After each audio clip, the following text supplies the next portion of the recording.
to discuss fifth unit, that is scheduling policies. Here in this unit, we are going to discuss about scheduling policies and scheduling techniques, standard scheduling methods, line balancing, aggregate planning, chase planning, expediting, controlling aspects. In last lecture, in previous classes, we discussed about line balancing, aggregate planning.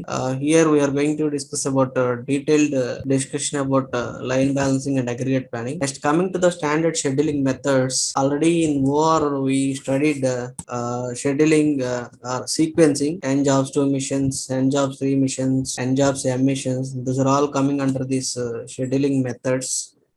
Okay. Next, let us going to discuss about scheduling policies in this lecture. Before we are going to discuss about that scheduling policies, first we have to know the scheduling. Already in last class, also last unit, also we discussed about scheduling. Again, here we are going to discuss about scheduling again here in this class also.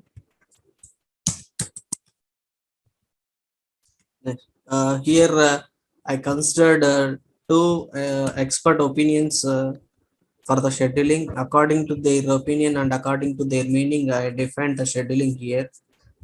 First, coming to the Sprigel Landsberg, according to his view, the scheduling involves establishing the amount of work to be done in the time when each element of the work will start. It means uh, here we are going to discuss, or here we are going to know about the work, how much or what quantity of work we have to perform, and what is the time is required to perform that operations, and what are the elements are required to do that work. That is called as scheduling meaning according to that Berg.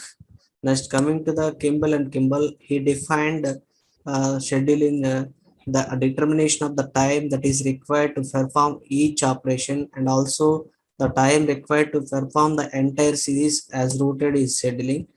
These are the definitions of according to the Kimball and Burke. These two are giving the common meaning, that is what works we have to perform and what are the times are required to perform the operations, and when we start and when we complete.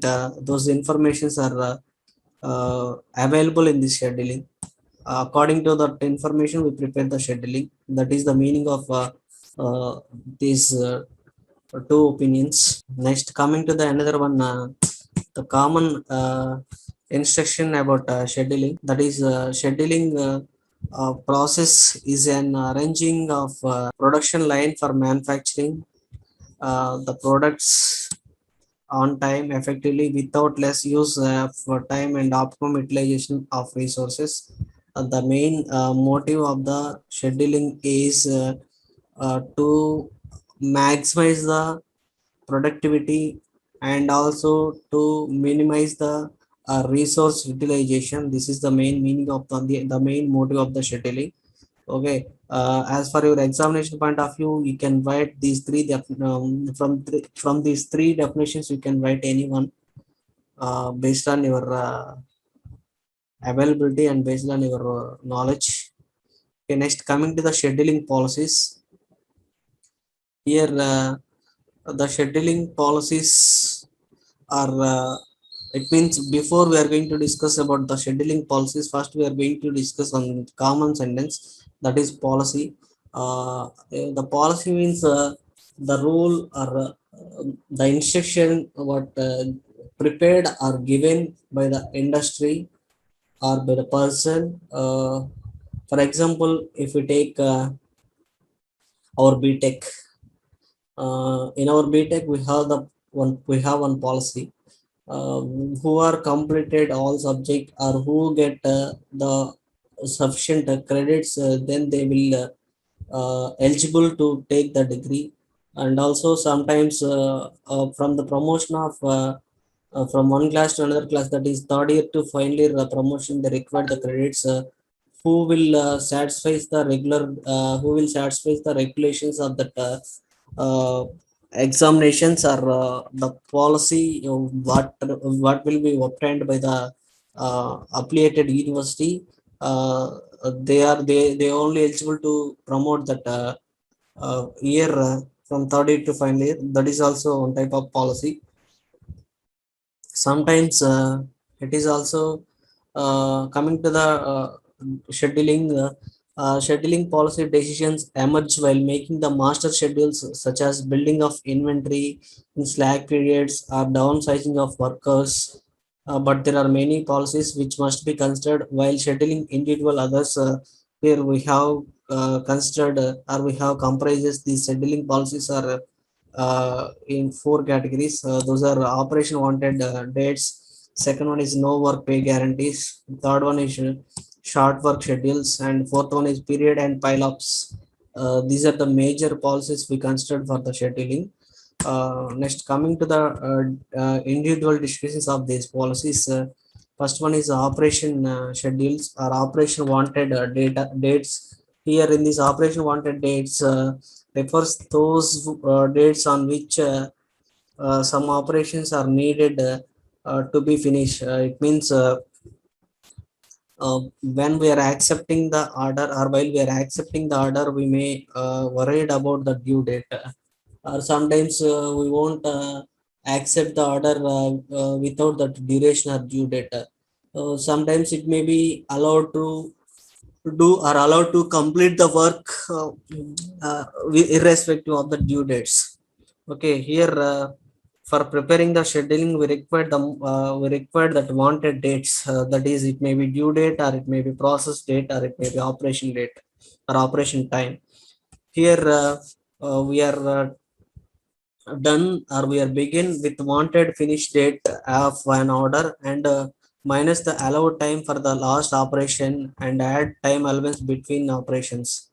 Here we prepared the schedules based on the due date or based on the previous allotted times or previous operation times, and we are going to uh, take the difference between that order finish dates and operation dates or operation times. Then we will prepare the time or then we will prepare the due date or completion date. So similarly, do this for every operation to get due done dates for all them. This is about due date or wanted date. Here we have an advantage that is this method is that the companies which use this method does not detect the actual operation time and between operation time allowances. Rather, they use thumb rule. After 1 week for operation, the week includes the time taken by the operation and dead time between the operations, which means for example, if I would like to prepare a uh, bracket, the bracket preparation, the time is required. If suppose for example the time is required to prepare the brackets or 10 days, for the 10 days we have the capability to manufacture 100 brackets. Here this is the 1 week is the due date. We are fixing the 1 week and we are going to complete the task within that 1 week. 1 week or 10 days. So here in this due date we are going to complete the task. So according to this due date we are going to prepare the schedule, and here we are using the thumb, here we are using same thumb rule to for future operations also, future orders also we are implementing this while accepting the orders from the customer or market. If suppose if they ask earlier operations or earlier due date means we haven't possibility to give that to give that products before the due date. Why? Because already we discussed and already we prepared the due date for that brackets manufacturing, that is minimum 100, minimum 10 days is required for 100 products. Some exceptional cases we may improve the productivity by recruiting or by arranging the sufficient resources. Okay, this is about operation wanted due date policy. Then coming to the second one is that is no work pay guarantees. In this no work pay guarantees, here we are considering the labor contracts. Sometimes, for example, if we take any one manufacturing unit, the manufacturing unit starting itself, they are recruiting the persons. For example, they recruit 50 employees for their works, and they are giving the workload to them, that is daily 7 hours or 4 hours, based on the company need. They are assigning the workload to them daily 7 hours. And here, the starting itself they mentioned, if suppose if the work is not available, that much workload is was not there, so simply they are going to terminate the employees. And if suppose the overwork is there, or more time we have to spend, the more time the labor services are required, means we have to stay there. So that agreement, that policy, or that rule are also they mentioned in the agreement, the while they are recruiting the labor contract. If they obey that rule, they are going to terminate, or they are going to remove the employees. This is about no work pay guarantees. Here, the employee, he have to stay back up to 7 hours in the company. Sometimes if there is no work, means they may go to the home with prior instructions. If sometimes the workload is high, means they have to stay back up to 10 hours or 20 hours, based on the labor contract. In the labor contract, it may mentioned, if they mentioned more than 7 hours, they sometimes they may give some OT, that is overtime allowances they may give. So those things we are considering while we are preparing the scheduling. This is also one type of one policy. And here also we have some advantages and disadvantages. Coming to the advantages of this no work pay guarantees, that is the workers is that they can go back home if there is no work. That is one advantage. Then coming to the second demerit, the workers may have to do overtime whenever needed. Okay, these are the advantages and disadvantages in the no work pay guarantee scheme.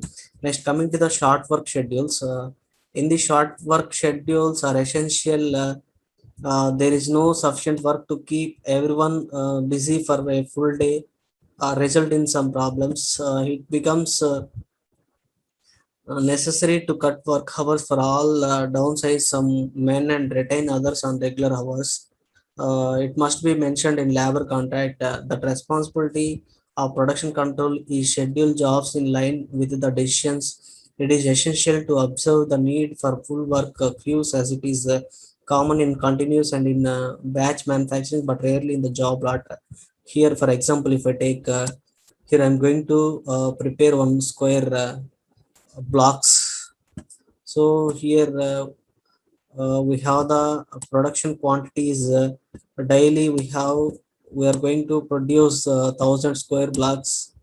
That much capability we have, and here we have 100 employees.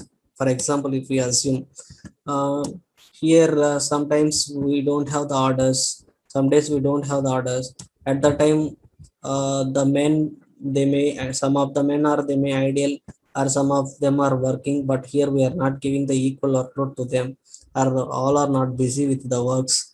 At the time, at the situation, we monitor with some days or some few weeks or a few days.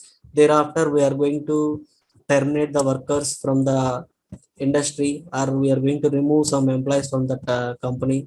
Or sometimes we may have the orders, more orders, that is for that orders, we are going to recruit or retain, we are going to recruit the more manpower to that orders. So these are all the uh, uh, factors we considered in the short work schedules. Based on the work, we are going to recruit the employees or laborers in a temporary manner. So the responsibility of this is about short work schedules. Here also we have some drawbacks and advantages also. Uh, First, this method is useful to keep the workers busy. So because of why we are maintaining the workers was busy, means here we already we calculated about the workload, and we calculated about the orders, then only we recruit the employees. Sometimes some cases the orders may be decreased. At the time we are going to face the problems, and we are going to retain the step, or we are going to remove the step. Okay, this is one advantage here. And coming to the disadvantage, it may sometimes create problems, that is the lack shortage of orders, or sometimes the over orders. That is one problem. Next, coming to the last one, last policy, that is period end and pile ups. The name itself, period end and pile ups. Here we are considering the periods for the production. For example, if I would like to take a 1 week duration or 1 month duration to perform the operations, so we are calibrating our capacity or our production within a week. So first we are evaluating our capabilities.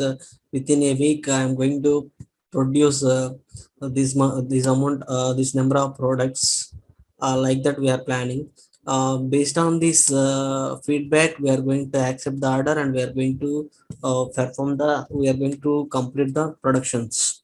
Okay, here the major factors in this period end and period file ups are foreman demands for few products in the starting of month, because few parts can be fixed later. Meanwhile, they assemble products completely except for missing parts. Here we sometimes we are not getting the clear orders. At the time we are facing the problem. If suppose we are getting the orders within the week, or middle of the week, means again we have to complete that part within a week. So we won't bother about the missing parts. We are bothered about the duration, or we are bothered about the period end. Okay, and then coming to the uh, comparison of these settling policies. Here I made a comparison based on the meaning of that policy, and based on the advantages and disadvantages of that policy. First, coming to the operation due dates, those are uh, operation wanted dates, and no work pay guarantees, and short work schedules, and period and files. First, coming to the operation wanted dates, here due done or wanted dates are those dates on which particular operations are to be finished. That information we contained, we maintained here about the due date and completion time of that operation, or completion time of the process we maintained in this operation due dates. Next, coming to the no work pay guarantees. In this no work pay guarantees mainly deals with the labor contracts. Here we are giving the rules or instructions to that labor, based on the work, or based on the work rules, we are going to we are going to perform the operations. And then the third one is short work schedules. Short work schedules are essential in situation when there is no sufficient work to keep everyone busy. And period end file ups. Period end file up policy is used when assembly schedules records product which must be assembled monthly or weekly, but not daily. Next, coming to the advantages, here advantages are companies will not deduct actual operation times and operation time allowances, and no work pay guarantees. Workers are free to go home in case there is no work. And coming to the short work schedules, it is useful to keep workers busy whole day. And period and pile ups, is a continuous process without any delays. Coming to the disadvantages of these settling policies, the first disadvantage of operation wanted dates are time consuming and lengthy to compute due done dates for each and every production or operation. Next, coming to the no work pay guarantees, here the workers are want to do overtime at the time of recruitment. Then coming to the short work schedules, it may develop some problems like downsizing of men or reduction in working hours. And coming to the period and file ups, it may prove ineffective sometimes. This is about comparison of scheduling policies. Okay, today class we discussed about scheduling policies. Okay, then further discussions we will continue, or we will complete in next classes. Okay, thank you.